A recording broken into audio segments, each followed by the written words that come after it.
see. All right, I got Timmy Bowers. If you're a Mississippi State basketball fan, you should already know who this guy is. I grew up in Starkville. Watched him all throughout Mississippi State, and he's still playing. I think it's 15 years. 16. Just finished my 16th. Yeah. 16. Okay, yeah, going to a 16th Yeah. season, still playing, man, from Mississippi. So, man, I'm glad to have you on. Oh man, appreciate it, man. Been seeing your videos, been seeing different guys you having on. Doing great stuff, man. I love it. So for me to get a chance to come over here and kind of tell my story a little bit, I'm happy about that. Right. Okay. Now you're from on the coast. Now you're from Biloxi, right? Or Gulfport? Gulfport, yeah. Gulfport, and you went to Harrison Central. Yeah. Right. Okay. Now I don't know, because I remember when I used to go to camp, your coach, I believe he coached you. He used to work the in like the summer camps, right? At Mississippi State. Yeah. Yeah, my high school coach, actually, he used to coach at Mississippi State. He was on the staff doing something for a little while, probably like early 90s, late 2000s, before he came to Harrison Central. Yeah, because I remember like when I used to go to the summer camps, I think he was coaching, he was working in camp one summer, and he was like my coach, right, like at nighttime for games. But he was I don't remember his name, but he was a real cool dude. Ricky Stone. Yeah, Ricky Stone. Ricky Stone. Yeah, okay. Yeah. Okay. So, man, growing up there, did you play any other sports? Nah, man, I was a basketball guy. Man. Okay. I tried early on when I was probably I'd say 10 years old or something like that, trying to get into football a little bit. I ended up falling on a piece of glass and cutting my leg wide open. I still have the scar to this day. I mean, I had to probably get 50 or 60 stitches in it, inside and out. And so from there, it was just kind of all basketball, man. And I probably picked up a ball when I was about 5 years old and just never put it down. So just one sport guy, tried to focus on that and tried to hone my skills as much as possible. And, fortunately it worked out for me. Okay. And you born and raised in Gulfport? Yeah, I was actually born in Milwaukee, but I didn't spend a lot of time there. I just got family up there, and I was born there. And then my mom brought us back to the coast. But all my family's on the coast, most of my family. Okay. So, when you start playing ball, were you was like Pee Wee, YMCA league? Is that kind of when you start playing, or like were you like? Man, honestly, man, I didn't really play my first organized piece of basketball until I was actually in junior high in 7th grade. Okay. I could always play. Yeah, I could always play, but for whatever reason, we didn't have a lot of Pee Wee leagues down there at the time on the coast at the time. It wasn't a lot of leagues like that, and so I just used to play at the local Boys and Girls Club. We had a Boys and Girls Club in my neighborhood. Okay. And so I'd go there every day. Play outside, try to play with the older guys. I have an older brother who's 3 years older than me, so he was playing at the time, and try to play with those guys. They would never, let me play, obviously, because I was too small. Right. But I would stay after, and just kind of work on my stuff. And, it's kind of how I became in love, fell in love with the game, I guess you'd say. Okay. So now in middle school, what was your game like? Were you still developing? Were you dominating? Because, everybody I talked to on here, everybody was, I had some guys that were just killing in middle school, and, some guys that were just, still trying to figure it out. So what was your skill level like once you was in middle school? Looking back, I think I was pretty good. Because I had, like I said, up until that point, up until the first game I played, I had just worked. And funny story was, before my 7th grade year, I actually broke my wrist, and I was in a cast up until the week before basketball tryouts. Okay. So I was super nervous about even being able to try out, because I knew it was my right hand. I'm right-handed. Right. And I didn't know if it was going to be strong enough. I don't know if you ever had a cast on or something like that. Your stuff's pretty weak when you get it off. I had surgery on my foot when I was in Spain. So yeah, I've had a year. Okay. Yeah. And so I went into the tryouts and didn't really know what it was going to entail. And I got to the tryouts, man, and the coach had us doing everything with our offhand. And I had been working on my offhand the entire summer anyway. Right. And so it was kind of second nature to me. I was going left-hand layups, dribbling with my left. And it was like, he was asking me, was I ambidextrous? And I was just like, no, I just, got out of a cast. And so from there, I ended up starting the season. And, I was putting up some pretty good numbers as a, 12-year-old, I guess you'd say. Right. My mom probably didn't really know that I could play. She kept hearing like, look, you need to come watch your son play. He's good. He's Right. doing this. He's doing that. And then Doing once his she thing. came to the game, you know, obviously you want to show out. And Right. so she came to a game or something. I think I probably had like 20 or something. And then, man, it was just kind of rolling from there, man. So. Okay. So like in middle school, you was doing anything? Because I know, like when I was in middle school, I still was, you know, like I played, like I was okay, but I was still, you know, learning, and like I wasn't like the man like on the team, I guess so. Right. So, okay, so like fast forward now, going from middle school to high school, what was that transition like in ninth grade? Were you JV, B team? Did you go right on Okay. varsity? On the coast at the time, we had our ninth grades were separate. Right. I don't know how it was in Starkville, but we had ninth grade, it was by itself, and then you had 10 through 12 Mm-hmm. at the high school. Okay, so I played my ninth grade season On the and ninth grade freshman team. on the ninth grade team. I guess you call it freshman team. Right. And we ended up winning the district. And then I went to immediately after the season, they wanted to bring us up. They wanted to bring me in. I don't know if you remember Dewey Turner, who was on my team as well. Yeah. Athletic guy, left-handed. So they brought us up to JV and wanted to try us out on JV first. They had a couple of games left, and they brought us up to JV. And man, we went out in JV and we ripped it. Man, we were leading scores on the team. We were leading scores on the team. Right. And so the next game, the varsity, the next week, I think the varsity had a game against our rival in the district tournament, Gulfport High, and the varsity coach wanted to try us out there. Right. But for whatever reason, we didn't get to play in that particular game, but they lost and they got eliminated. So we didn't even get a chance to play in varsity that year. Okay. Fast forward a little bit, the next season, I get to the 10th grade. Did you guys go to like summer camp in the summer, like a team camp? Did you guys go to like team camp? Man, we used to go to individual camp.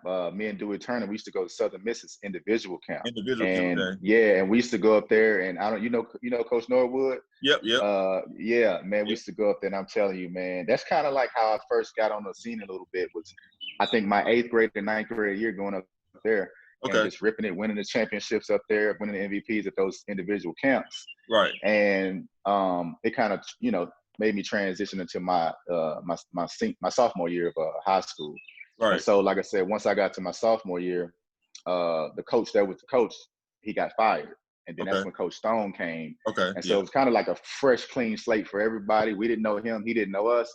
But, man, it was something that he saw in us. Yeah. I mean, as 15-year-old kids, not really hadn't even played on that level. He kind of just thrust us into the starting lineup and kind of let us play through our mistakes, and you know, the rest is history with that. Yeah. That's the best thing, just getting that, being able to have that experience, not having to look over your shoulder, just knowing that a coach like, you know, can let you play through your mistakes. Just like that's big to have. Okay, so fast in high school, did you guys get a chip? Yeah, we beat Mo Williams them in the chip. I think they beat y'all in the semis. If I'm not mistaken, that they year. Beat us. Yeah, they beat y'all in the semis, and they beat us. Yeah, and we beat them in the championship and finals. Okay, so what year? What year did you come out? 2000. 2000. So that was with Rice, right? Yeah, D. Rice. Yeah. Rice was in your class. Yeah. Okay. Now, who was some? I know Rice. Like, who were some other guys? Like, I know you was a dandy. Like, do you remember like some of the dandies that year? When, me, D. Rice, Justin Reed, Dewey Turner. That was on my team. Jay Reed. Yeah, rest in peace, Jay Reed, my guy. Who else? I think Jason Campbell. Quarterback. Quarterback, right? Quarterback. Who else, man? James Thomas from Lanier. Yep. JP.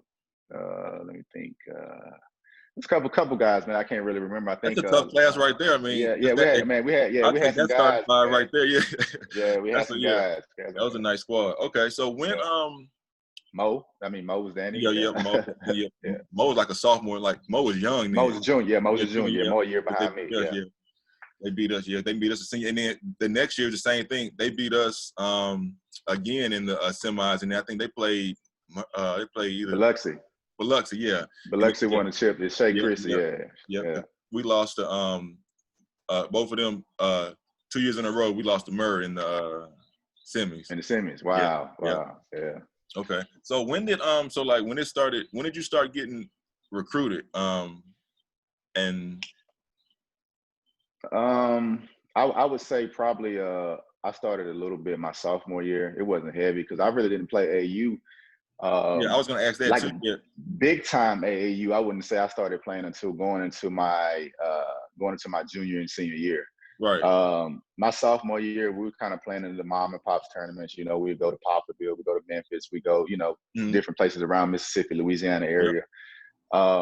And then going into my junior year, I kind of got connected with this guy, Mr. Baptiste, from I guess he's from New Orleans, but he does a lot of things down on the coast in in the Bay St. Louis area.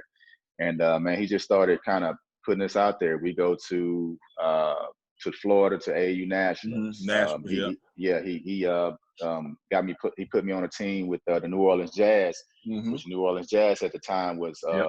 Chris Duhon, Mo Williams was on the team, Justin Reed, Jermichael Young, Brandon Mouton. There was a lot of Yeah. big time Right. guys. I guess big Right. time name guys. And so I went out there. I went to a tournament with what's his name, Bob Gottlieb, Mm-hmm. Doug Gottlieb. I don't know if you know Doug Gottlieb worked Yep. for ESPN. Well, his Yep. father had a great organization in California, Okay. in LA, in Orange County. And man, he flew me out there. I stayed for a week, stayed at this guy's house, man. That's Put all me right. up, Yeah. and rest in peace to him too. And I kind of went out there and got my name on the West Coast. Right. And so from there, man, like I said, my junior and senior year was pretty much the big years. I think I was probably top 200 or something going into those years, and I think Right. by the time I finished, I was probably top 75 or something Right. like that. So I was working my way to the Right. to the top Right. guys, but I just didn't have a lot of time. Like a lot of guys started playing, ninth grade AAU and Yeah. eighth grade stuff like that, but I didn't do that. So Right. it Yeah. all worked out though. Yeah. I was late too. Cause I said I didn't play varsity until my junior year. Like I Yeah, I didn't remember. I didn't see the floor until like my junior year. So I was late. So Yeah. well, of course you went to Mississippi State. So was it always Mississippi State, or like could it have been anybody else? Now it was at the time, in my senior year I had, Wake Forest, Clemson, Alabama, State, obviously, all the Mississippi schools. Where'd you take visits to? Like where? I took visits. I took visits Top to five? us. Yeah, I actually did a top 3. I didn't take 5. I didn't take all 5 of my visits. I took Okay. visits to my first visit was to San Diego State, and a lot of people when I call out my teams that were recruiting me, my schools that were recruiting me, they're like, Right. well, how you get San Diego State in there? Right. And well, San Diego State was on me early, man, and I had a great relationship with their coach. Their coach was Steve Fisher, and Steve Fisher was the coach that, yeah, exactly, coach the Fab Five. Right. And so he kind of had me sold. He had just gotten out there, and I took a visit out there, and he was like, man, listen, I'm telling you right now, if I suited you up tonight, you're gonna be our best player on the floor. Right. And and I was like, man. And so at the time, Dewey and myself, we wanted to kind of go to the same schools. Okay. And so we was kind of gonna go out there like on a package deal, like both of us signed out there. That was your We grew boy. up here. We same neighborhood. Yeah, we're in the same neighborhood, from the same hood. So right. I take my visit. I come back. He was supposed to take his the next week or so, and he never took it. He never showed up for it. So, from then I was just like, okay, man, I'm gonna have to do my own thing. And Right. so I was like, San Diego State is cool, but I don't want to be way out there by myself. Like me and Right. him going out there together is, Right. we can kind of make things work, but by myself, that's kind of far from me and my fam Yep. or whatever. So I had Alabama was on me heavy too. So I took a visit to Alabama. Right. Probably two weeks after that, went to Bama. Man, loved it. Coach Godfrey, Rod Grizzard, hosting him, visiting him, T. Meade, and those guys. And so I actually committed on my visit to Bama. Okay. Because I was loving it there. I committed on my visit. Coach Godfrey was telling me that the next year they had already got the commitment from Mo. And so he was kind of selling that as like, okay, we're gonna be the backcourt. And I was like, yeah, that's gonna be cool. Right. Yeah. And I was supposed to take a visit to Mississippi State the next weekend, and I ended up calling them and canceling it. Wow. So I called them, canceled it. I was like, man, look, I ain't coming. Right. Andy Katz had called me already, talking to me. I'm like, you committing to Bama? I was like, yeah, man, I'm going to Bama. He put it out there on the national radar. Right. And man, my mom, man, she's always been the backbone of our family. So she called me and she was like, listen, not actually called me. She was with me on the visit. She was like, listen, you need to go on the visit to Mississippi State because you told them you were coming. You know, you're Right. going to keep your word. So even if you don't want to go once you get up there, you don't want to sign, you don't want to do nothing, just go because you gave me a word that you're coming. Right. So I was like, all right, I'll go. So, Right. you know, when you go on a visit, like if you go on a visit, you know, they'll come down and they'll fly on the PJ Right. to come get you, you know, private jet, whatever. Well, I was supposed to start my visit Friday because I had canceled it. I didn't end up going to Saturday. Right. So the jet was, I guess maybe the football team was using it or somebody Right. like Right. that. Right. So Kirby and Stansbury had to drive down to the coast, pick me up, pick me and my family up, drive us back. And so we talked 4 hours going back up. Right. And when I got back to Starkville, man, it was just something about it. Derek Zimmerman hosted me on my visit. Okay. And it was just something about it, man. I felt at home. You know what I mean? Like the guys, I played with the guys. I felt like I fit good. And it was just a homely atmosphere. Right. And I think while I was on my visit that Sunday, the Mr. Basketball of the state came out, and I was selected as a Mr. Basketball. Right. And so I was like, okay, well, Mr. Basketball, state school, it only makes sense, you know what I'm saying, to go here. Because you know, at the time, you don't know if you're gonna go pro, you don't know what you're gonna do, you don't know what's going on. So I'm thinking, after basketball, after I'm done with college, you know, I'm a state guy, I stayed in state, you know, I need to get a job, you know, I have these different connections, different things like that. Right. And so, man, that was it. And from there, I committed on my visit. I decommitted from Bama. You know, I was getting crazy calls from you know, Andy Cash and all these media publications. Right. But I just told him like I felt at home, and that was gonna be the decision that I made. When you was at state, was Coach Carter on the staff then? Yeah, Coach Carter's my assistant coach at Mississippi State my freshman year. Okay, so Coach Carter, he was on the staff. Okay. Yeah. Okay, cool. So now getting to state, now you went to state now, what was that transition like, you know, going from high school, you know, accomplishing everything that you did? What was that? Because everybody, you know, kind of, it was a transition, you know, like bigger, stronger, faster, you know, once you get into college. So what was that like, just, you know, entering like your freshman year? It was out in the SEC.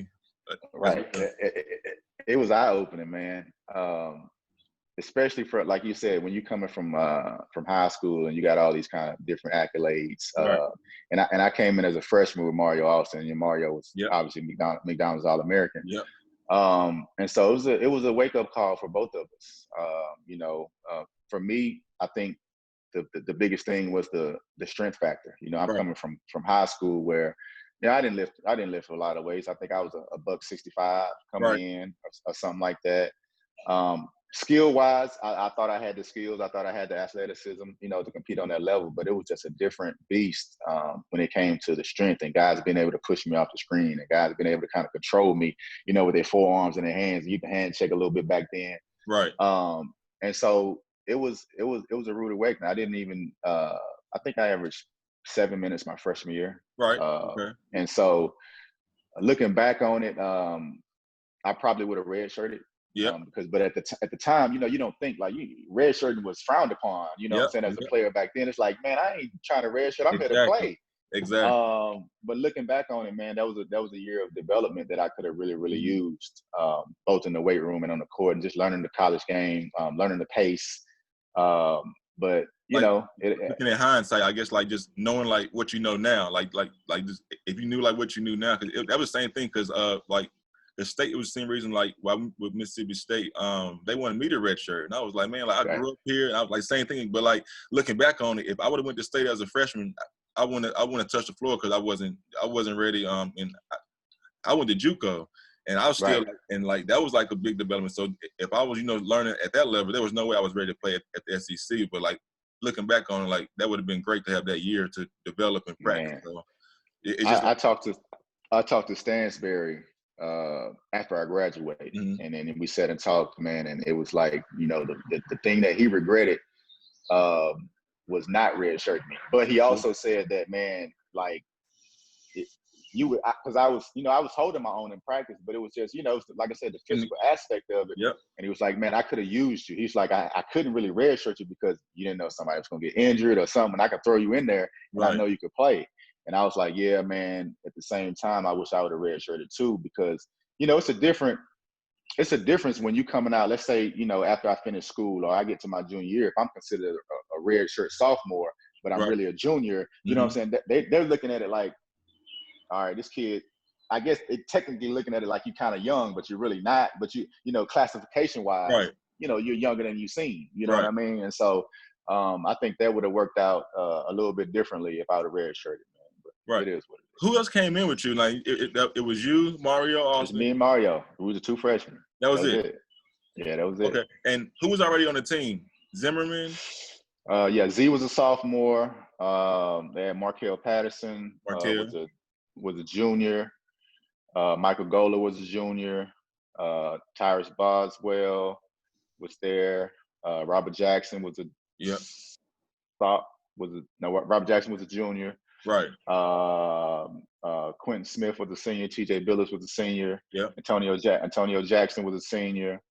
I mean, we had a lot of guys. We had a lot of guys. Guards, I remember all those guys guys. Like guards especially. All those guys you name, you know, because I grew up there. Like some people probably don't know, but like I know all those guys that you just named. Now, at state, what was the farthest that you guys got like in the tournament? Because I know one year you guys got the SEC conference championship 1 year, right? My senior year we won the SEC overall championship. My sophomore year we won the SEC tournament. I mean, we were there. I mean, like, man, the furthest we got in the NCAA tournament was second round, and that was for whatever reason we could never get over the hump. But I mean, my senior year, man, we was ranked 4 in the country. We was ranked, you know, to 4 in the country. My junior year, we was probably at one point top 10. My sophomore year, I mean, we was 27-7 or something like that. Hey, I mean, so we were winning games. Your senior year, that was that with Lawrence Roberts. Lawrence Roberts, and then who else was on that team? It was Lawrence, myself, Frazier, Shane Power, Brandon Vincent, Marcus Campbell, Wesley Morgan, Ontario Harper, but Harper got hurt at the beginning of the year. Gary Irvin. Do you think that was your the whole time you was there? Do you think that was the most talented squad your senior year?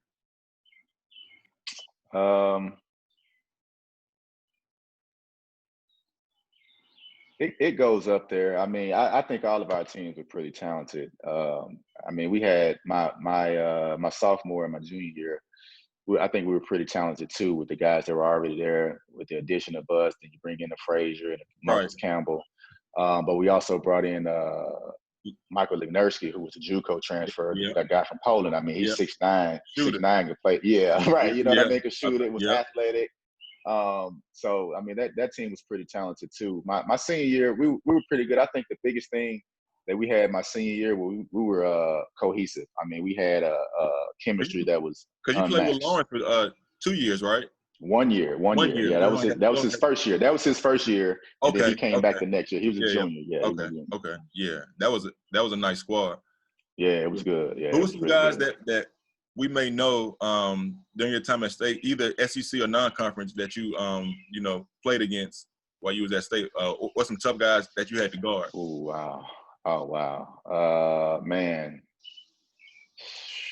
I mean, let me see. Ole Miss. I mean, of course, you got, you know, the Provine Posse. They were up there at the time. Yeah, Jay Reed, David Sanders was up there. Georgia, you got Ezra Williams, Jarvis Hayes. Man, I haven't Georgia at the time. But they were some. You got Auburn. You got Marquise Daniels at Auburn, Adam Harrington at Auburn. LSU, you got Torres Bright, and man, for people that don't know Torres Bright, man, I seen Torres Bright in high school. And the dude was a monster in high school at Slidell. A monster. Right. So at LSU,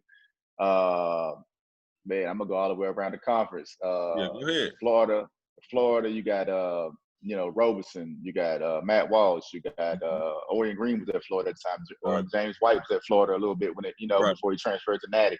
Right. Justin Hamilton was there. I mean, Florida had a mob. Haslam and Matt Bonner, you know, obviously all those guys. South Carolina, you had Jamel Bradley. What's my other point? Aaron Lucas. Was that BJ Mackey? Was he there at South Carolina? Mackey was there my freshman year. Yeah, Okay, Mr. Mac. Mackey was there my Yeah. freshman year. He was there my freshman year. Yeah. Let me think. Tony Kitchens was there as well. Tennessee. Oh man, Tennessee had one of the most talented. My freshman and sophomore year, Tennessee had one of the most talented teams I'd seen. Vincent Yarbrough, Ron Slade, Isaiah Victor, Oh yeah. Tony Harris, Yeah. Marcus Hayslip. I mean, Yeah. man, this is their starting lineup, man. Right. I mean, like Right. Hayslip at 6'9" Yeah. was at the 3, man. That You was. know, I think all 5 of those guys saw some time in the league. saw Yeah. some time in the league. Yep. Yeah, man. I mean, it was crazy. You know, that was my freshman and sophomore Yeah. year. Yeah. Vanderbilt, you know, obviously they got the system they running. They had Matt Freege, Yeah. you know, up there putting up great numbers. Arkansas. So I got the Arkansas with Nolan Richardson, Arkansas. Right. Like You the know, so 40 they minutes. still 40 minutes. You know, I Right. got 40 minutes. So they got Brandon Dean, Teddy, shoot, lefty, man, I forget his name. But they got a mob up there, Gennaro Pargo. Yep. Pargo. Yeah. You know what I'm saying? Yeah. Like Yeah.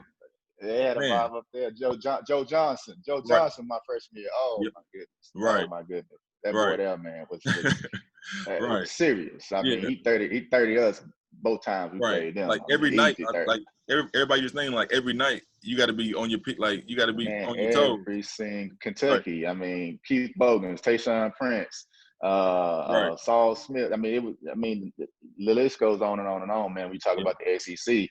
And so for us to be in that mix of the great teams in that era, man, it just shows something about Right. our character and about our will to win and about the work we put in. Because we was right there. I mean, we was, you know, if you had Kentucky winning the East, I mean, we won the West, we won the SEC tournament. We was right there, you know, as Right. far as, you know, the teams to beat in the Right. conference. So, And do you think? Okay, now fast forward a little bit, but we'll get back to it. Do you think competing in that conference, you know, just kind of you know, just competing against all those guys, is that what kind of helped you as well, like transitioning, you know, into the pro game, you know, like playing against those, you know, playing in that conference like that, you believe like that was a big help, you know, as far as, you know, once you got to that next step?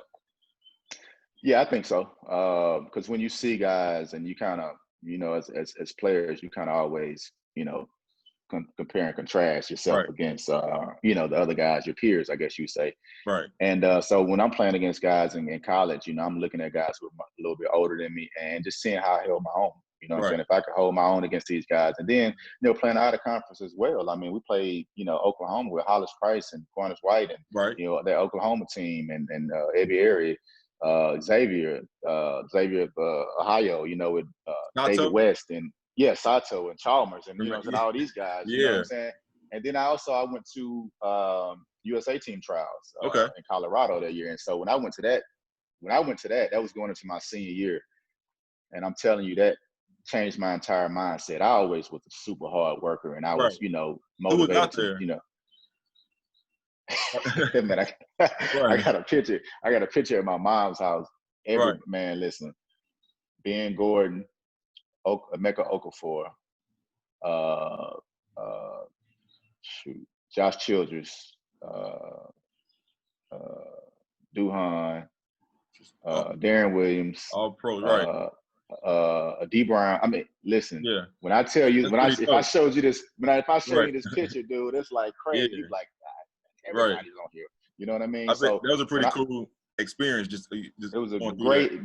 great experience. Lawrence was that's actually when I first met Lawrence Roberts. Okay. Before he came to state, so he was still at Baylor at the Oh, time. cool. Okay. And this was before all of this stuff happened Everything at happened. Baylor. Right.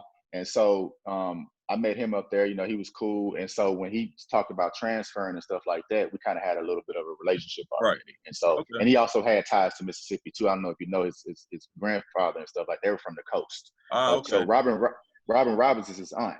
Yep. Okay, and she's from Pass Christian, which is probably 15 minutes from Gulfport. Okay, cool. Yep. Yeah. So yeah, man. So once I came back from that kind of changed my whole mentality. It's like, man, these guys out here getting it. I gotta kick it up 10 notches. You know what I'm saying? So that's kind of what I did going into my senior year.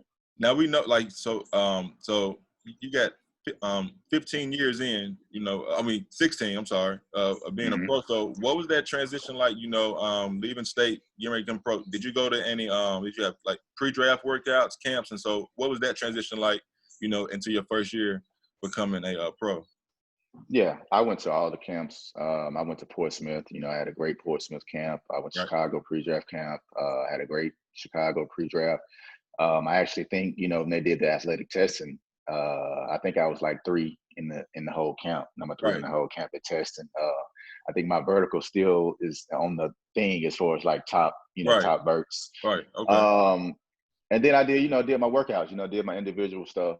And you know how the game goes now. It's you've been a pro, so it's a lot of politics involved with it. I'm not saying that that's the reason I didn't or did make it Right. or whatever.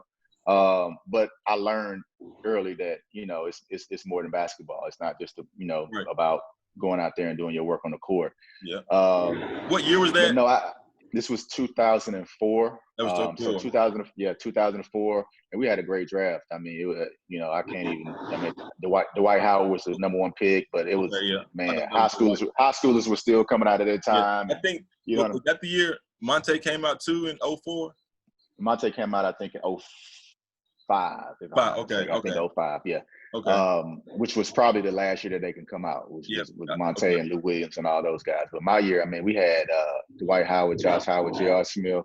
I mean, not Josh Howard, Josh Smith, J.R. Smith, Telfair, Sean Livingston. I mean, the list goes on with the high school guys that was coming out at the time. And then you had the college guys as well, like the Ben Gordons and the Jameer Nelsons and the Yeah. you know what I'm saying. So we had it Right. was a crazy class. But no, I did the summer league that year With who? with the Lakers. Lakers. Okay. Cool. I had summer league with the Lakers. Thought I did well in summer league. Didn't quite make it. And at the time, I was thinking about going overseas that year, but I was getting so many calls from the D League saying that was close. That was close to making it. So I was like, okay, well, my ultimate goal is to make it to the league. Right. So, let me consider this. And I got a call from a guy, Doc Robinson, who used to play at the University of Alabama. Yeah. And I knew him from when I took my visit to Bama. And he was at the time, I don't know if he was the assistant GM or he was something in the D League. Okay. And he gave me a call and he was like, listen, man, I know you got opportunities to go overseas, but you close, like you real close to the league. Like everybody's talking about you. I just want to see if you can play the one full time because my senior year was the only year that I had played the one. I was so 2 up to that point. Right. And so I said, okay, cool. So I ended up going to the D League, playing for. I was actually in North Carolina in Asheville. Okay. And in the mountains. In the mountains, man. The mountains cold. Yeah, it's cold. So we ended up winning the chip in the D League. Okay. Actually against Z's team because Z was in the D League at that time too. Okay. And we was playing each other in the finals, and my team ended up winning. And so after that, I get a call from my coach at the time, my D League coach at the time, and he calls me to the office and he's like, man, listen, I talked to 10 teams today and 8 of them were talking about you. And I was like, what? He was like, yeah, man, it's like a lot of teams love you. They like your pace. They like your ability to shoot, love your athleticism. Mm-hmm. And I said, okay, cool. And he's like, Phoenix Suns. He's like, man, they've been calling me every day on the hour. You know what I mean? And so I was like, okay. So then I get a call from my agent later that day, and he's like, listen, Phoenix called me. He's like, man, they want you in summer league. They want you bad.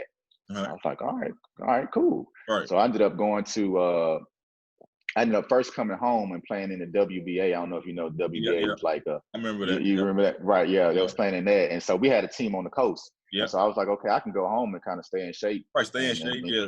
You know what I mean? I don't got to work out. I can stay in shape playing, you know what I mean? Kind of getting that game situations in. And so I did that, kind of ripped that. And then I go to summer league with the Suns. Well, what my agent told me going in was that Barbosa at the time, he wasn't who he was. He hadn't become Barbosa that, that we know. I think he had just finished his first year and had another year on his deal, and they were talking about releasing. Mm-hmm. And so he was like, listen, he's going to play summer league because they want to see him.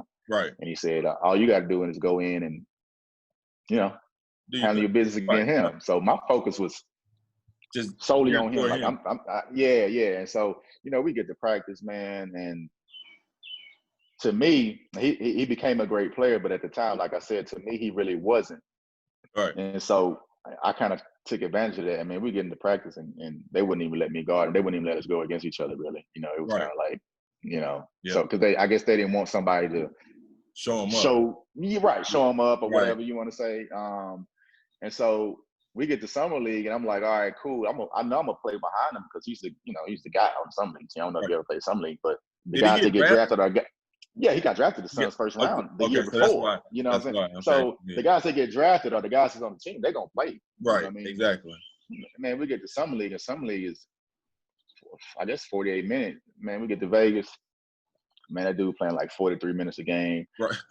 Every single play is called for Right. him. Like, even they were trying to play us together sometime. You know, they'll put me in 2-3 minutes with them.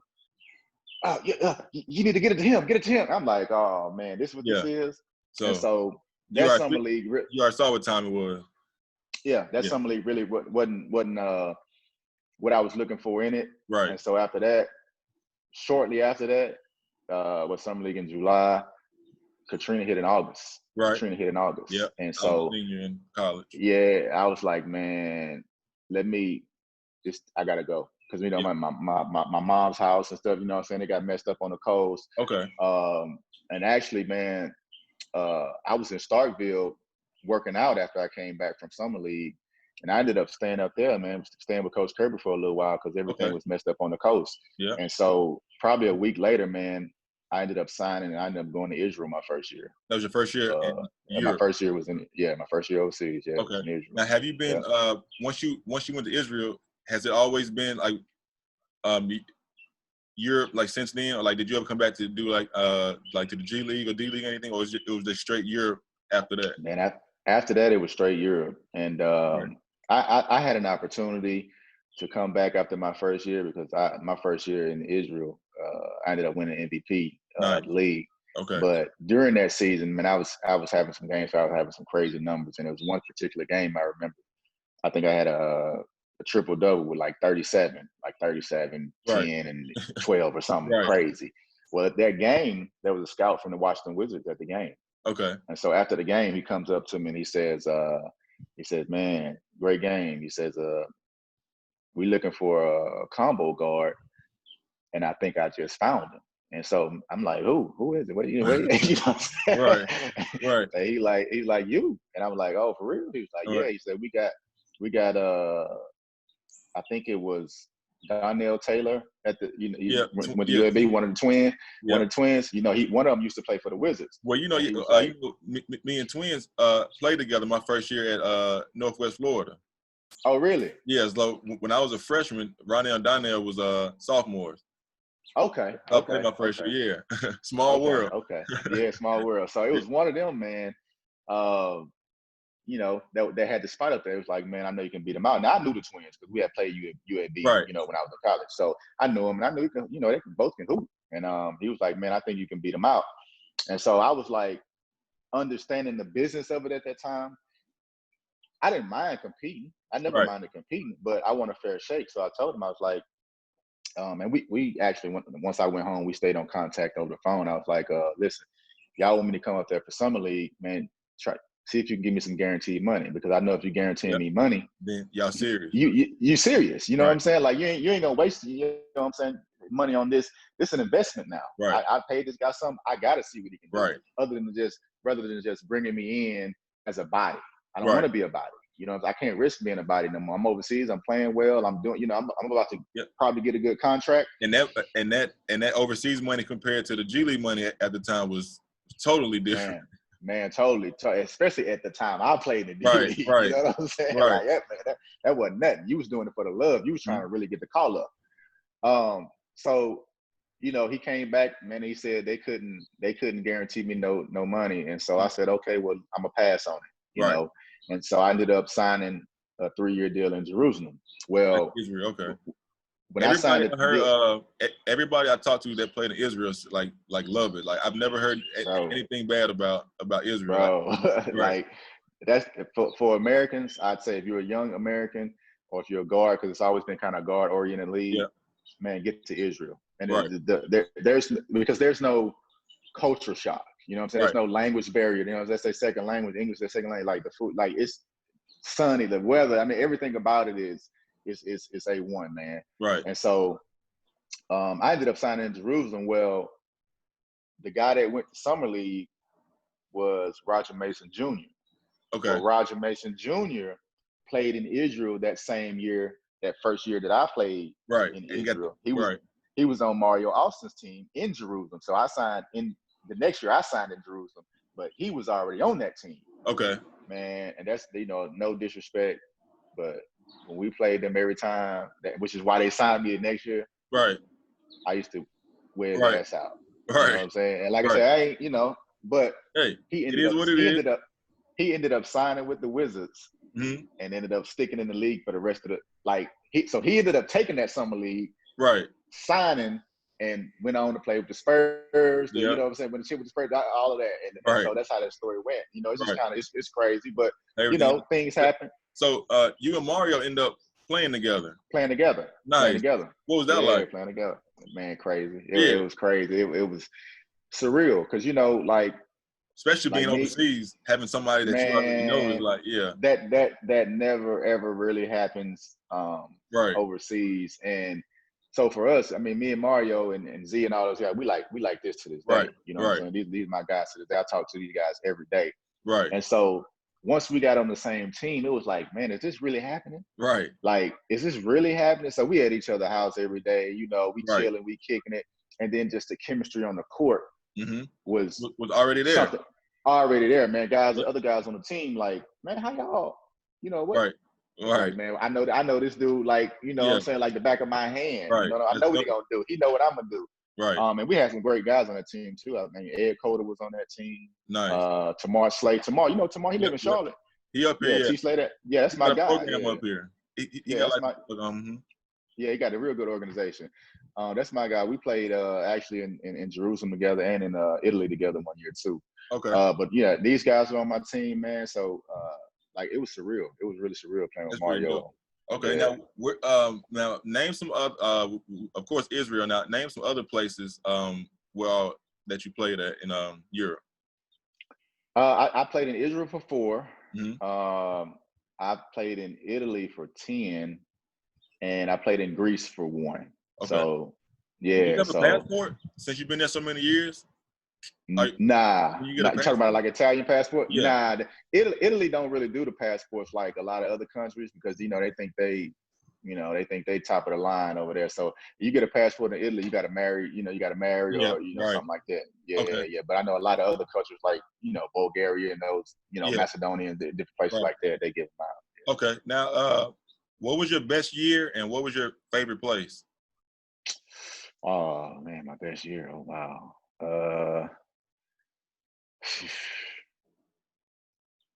My favorite place to play was Jerusalem.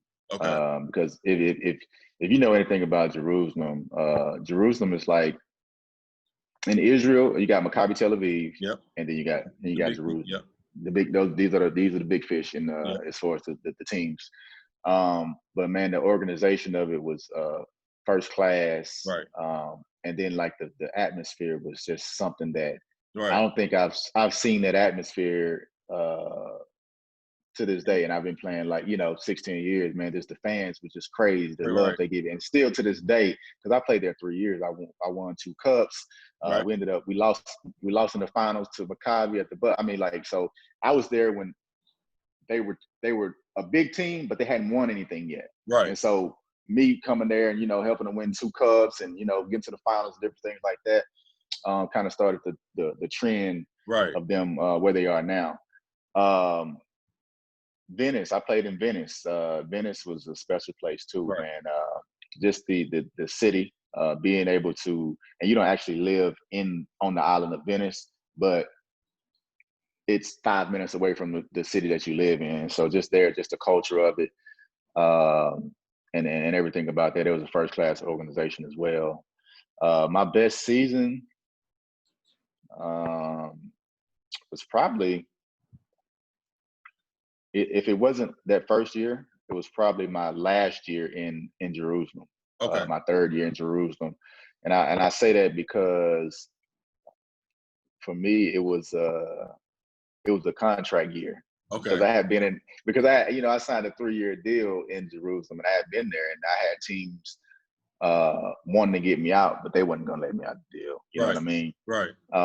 And so my last year was like, okay, go out here with a bang. You know what I'm Right. saying? Win as much as you can, but Right. make sure your numbers is Right. stellar. And that's And pretty so I dope went too. out. Like having that 3-year deal. Like some people don't know because usually like Europe is like 1 year. You know, like One there. some guys come Yeah. home in the summer and they're wondering like what's gonna happen next. But probably coming home and just knowing that you had that, you're like already had that secure, that you was already that you was confident. All I gotta do is come home in the summertime and just work on my game because I know I'm already going back to the same team.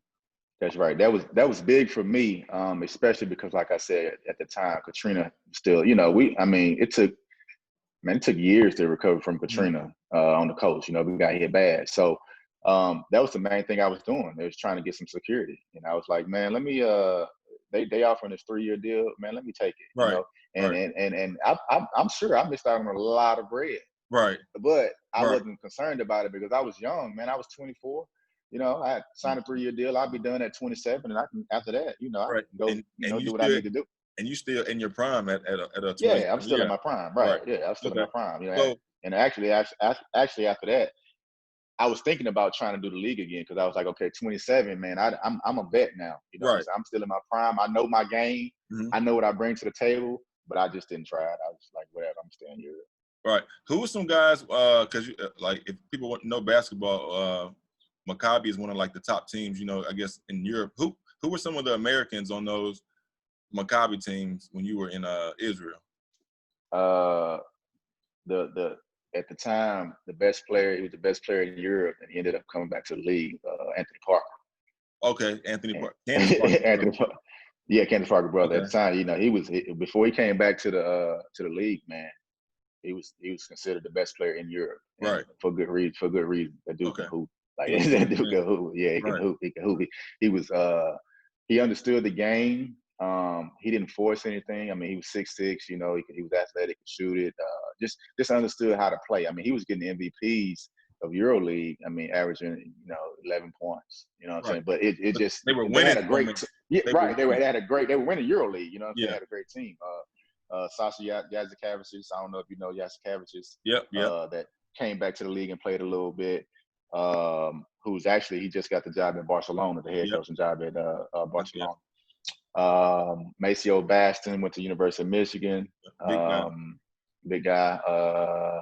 Will Solomon. Okay. Will went to Clemson. Will Bynum. Yeah. What was that game like? I mean, so of course Maccabi fans are. I mean, if you can just Google or just go on YouTube and just type in like a Maccabi game. So like, what was that game like? Just like when you guys played them, I know that had to be like listen.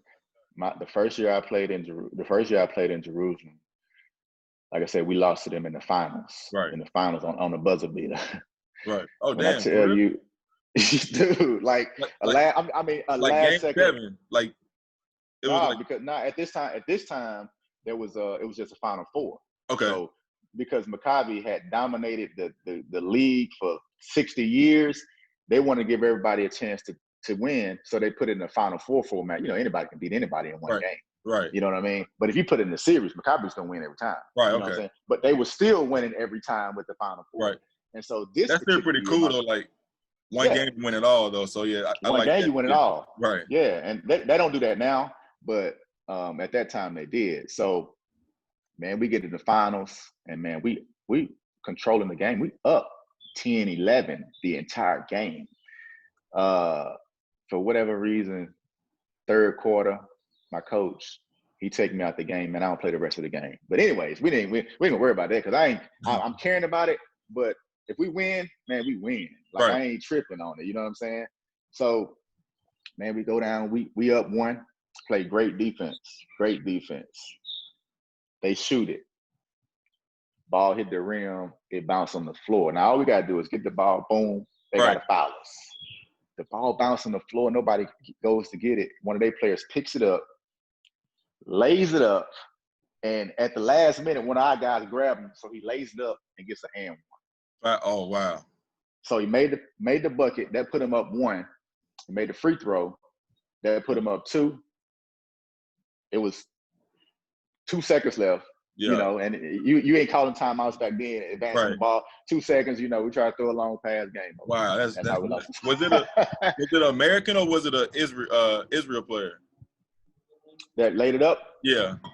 There was an American player, Jamie Arnold. Jamie Arnold, Okay. guy from Detroit. Actually, he came to Jerusalem the next year. He was in Maccabi, came to Jerusalem next year. Right. Okay. But no, the atmosphere, man, was something out of man. It was crazy because I don't know, like Maccabi's gym was like NBA arena. Right. Yeah. It's a whole, 10, Right. 12, 15,000, something like that. And so one side of the gym was blue and yellow. One side of the gym was red. Right. Yeah, it was crazy, Right. crazy, Right. man. Yeah, Okay. It was crazy. Now, Italy, 10 years.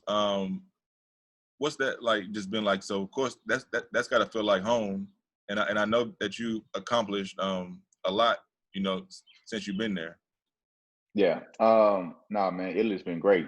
Italy was my first place that I played outside of Israel. Right. And my first year there, I played with some great guys. I played with Jermaine Jones, went to the University of Georgia, played with the Sixers for a while, played with a lot of teams in the league, Lakers. Ebi Airy went to University of Oklahoma. Eric Williams went to Wake Forest.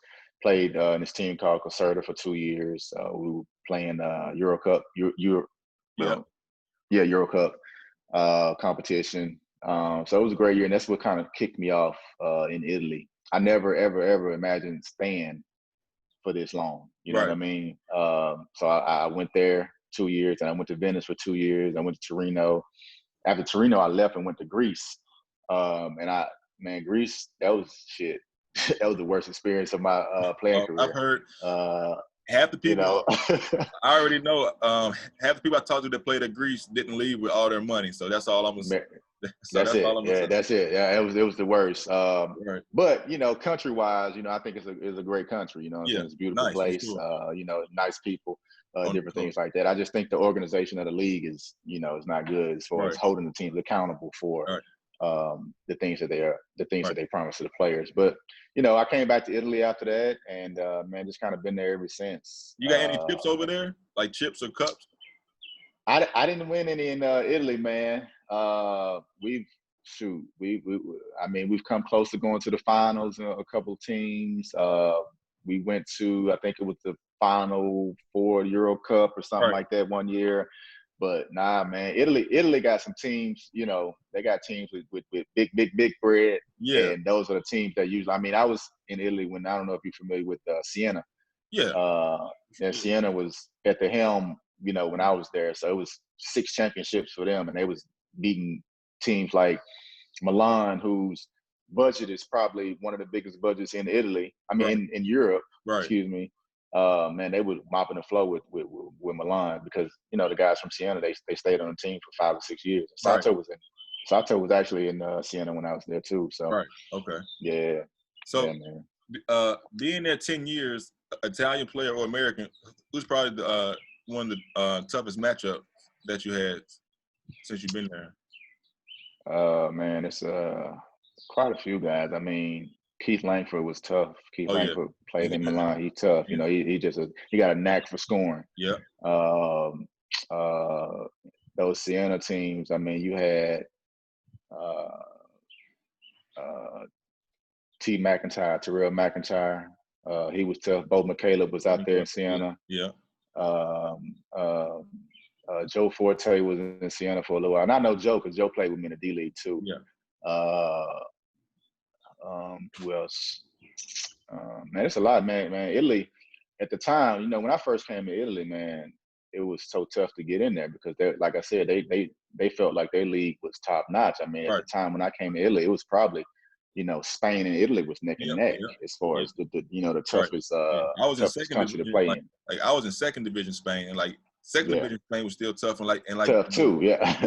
It was tough, but it was still I know it wasn't with top league, but it was still good money, even though it was this second league of Spain and the competition. Even I was in second division Spain, because I played in first division Poland, it was the same, but the top division in the other countries was comparable just to the second division Spain because it was so competitive. Yeah. Right. Now I've heard second division Spain was Yeah. great. Yeah. Even A2 Italy, man, A2 Italy, and that's what I've been playing in the last couple of years. Right. A2 Italy was at the time that I was in A1.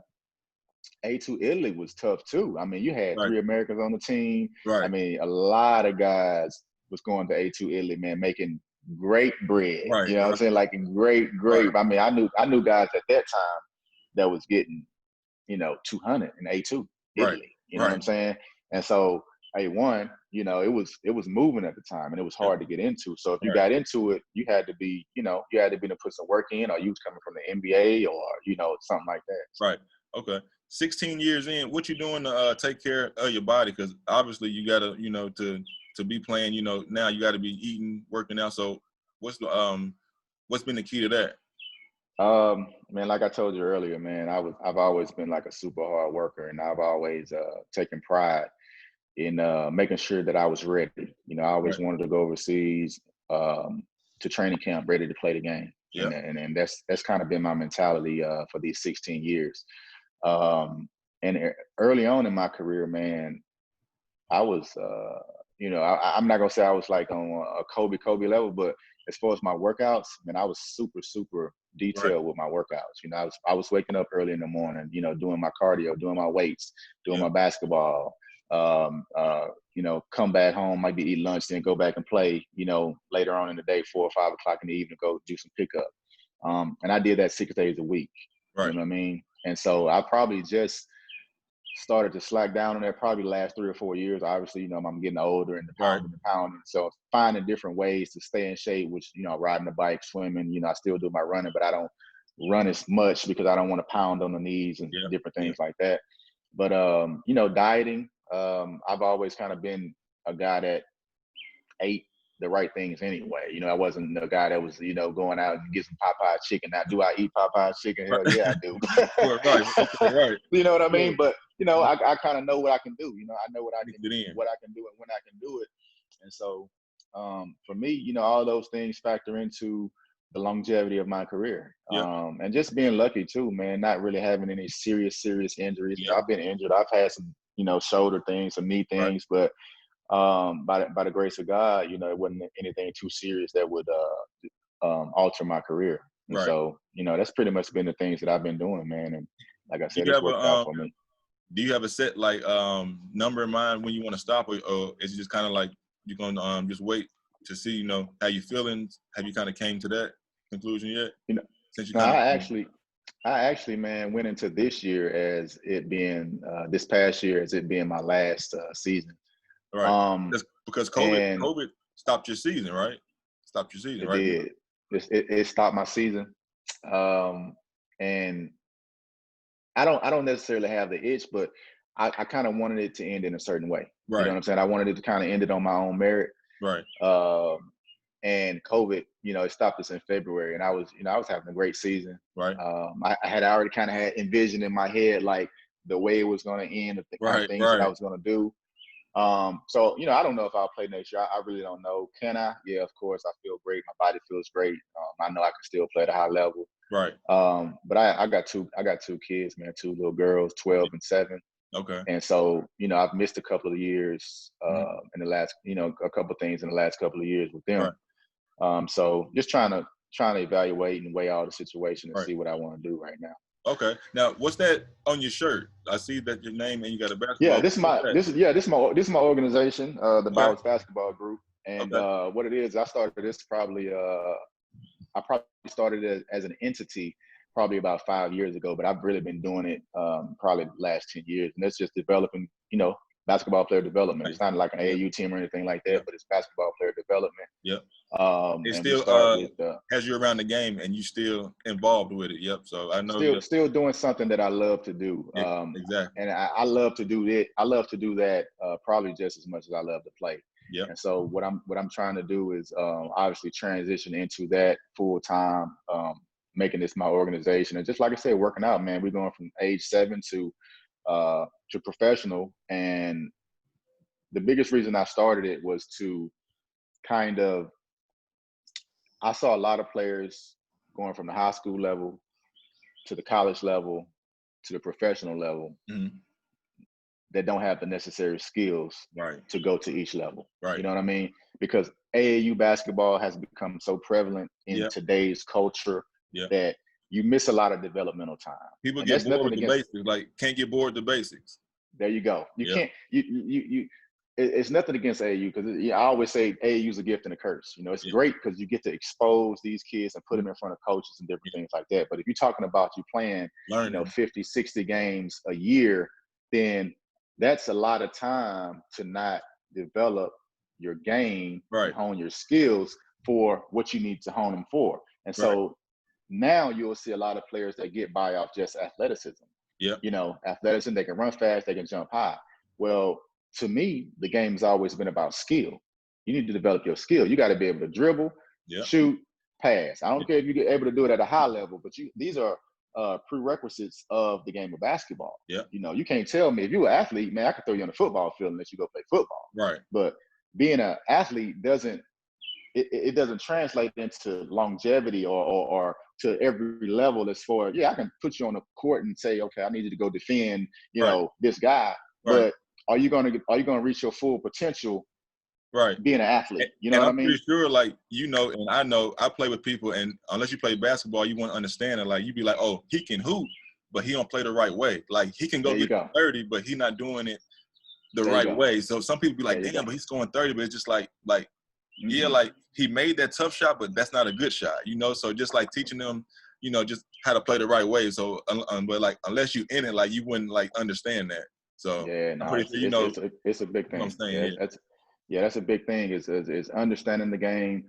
And so I kind of want to close that gap between, you got the great player or the good player, and then you got the player that's not so good. Like that Right. gap's too big. Right. It's got to be some gray area in there, some in between where, okay, maybe this guy ain't going to Duke or North Carolina or Mississippi State or wherever, but man, this guy's good enough to go to a mid-major or And NAI nothing's or wrong something with like that. that. And nothing is And wrong with that. nothing's wrong with that. Yeah, Nothing's wrong with exactly. that. You know what I mean? So it's not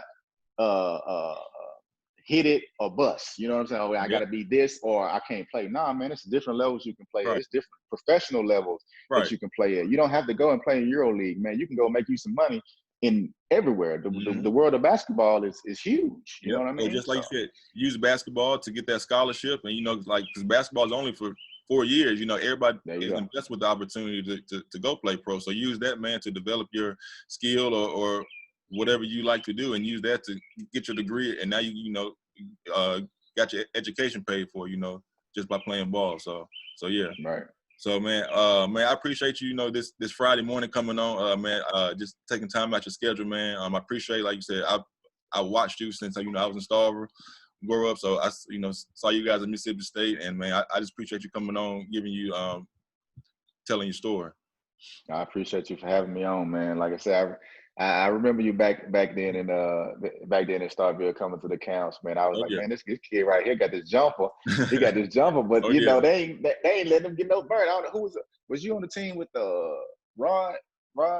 Yeah, Black. So Rod played. So but that's why I see, like, when I was a sophomore. He was a dandy dozen too. Yep. Black was a dandy. Dang, I ain't even because I ain't thinking about 2000 once about right. Yeah, but Black was a dandy. But when when Rod was a senior, I was a sophomore, and then Travis was a freshman. But that team was loaded.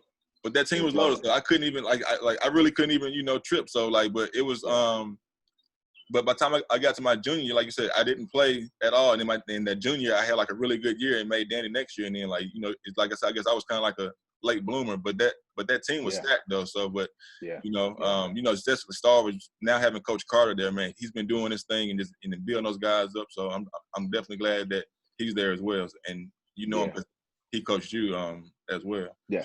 No, definitely, man, definitely. Starville is a breeding ground for hoopers, man. Especially, like I said, from y'all guys, and Coach Carter, he's building a program down there that's putting out players every single year. They win state championships every single year. So I don't see him going nowhere anytime soon. But yeah, man, it was great here talking to you this morning, man. Like I said, I ain't gonna hold you. I know you got to get to the shop and get your stuff done up. But you got my number, man. So let's be in contact.